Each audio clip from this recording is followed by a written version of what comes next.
नमस्कार दोस्तों।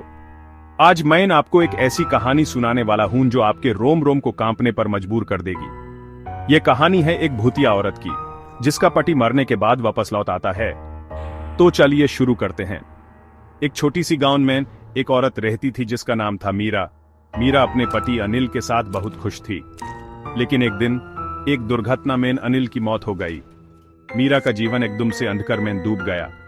एक रात जब मीरा अपने कमरे में अकेली थी, उसने महसूस किया कि कोई उसके आसपास है। उसने इधर उधर देखा लेकिन कुछ नहीं था। तभी एक ठंडी हवा का झोंका उसके कमर को छू गया। मीरा ने पलट कर देखा और उसकी आंखों के सामने था अनिल। मीरा का दिल धड़क उठा। अनिल वापस कैसे आ सकता है? अनिल ने धीरे से कहा, मीरा मैं वापस आ गया हूं। उसकी आवाज एकदम ठंडी और खौफनाक थी। मीरा ने आंखों में आंसू लेकर कहा, अनिल तुम जिंदा कैसे हो सकते हो? अनिल ने जवाब दिया, मैं जिंदा नहीं हूं मीरा, मैं सिर्फ तुम्हारे साथ होने आया हूं। मीरा का शरीर कंप उठा। उसने अनिल को गाले लगाने की कोशिश की, लेकिन अनिल हवा में घुल गया।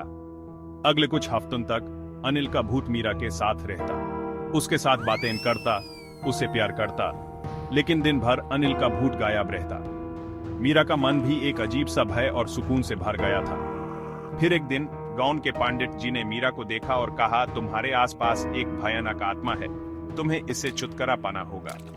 मीरा ने पंडित जी से मदद मांगी और पंडित जी ने उसके घर में पूजा रख दी। पूजा के समय अनिल का भूत बहुत भयानक रूप में सामने आया।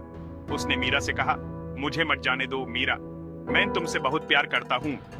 लेकिन पंडित जी ने उस भूत को वश में किया और उसे शांति दी। आखिरकार अनिल का भूत शांति से चला गया और मीरा अपने जीवन में वापस लौट आई। लेकिन उस रात के बाद से मीरा ने कभी वापस नहीं देखा। दोस्तों, ये थी कहानी एक भूतिया औरत और उसके पति के भूत की। अगर आपको ये कहानी पसंद आई हो तो लाइक और सब्सक्राइब जरूर कीजिए। नेक्स्ट टाइम तक डरते रहो। शुक्रिया।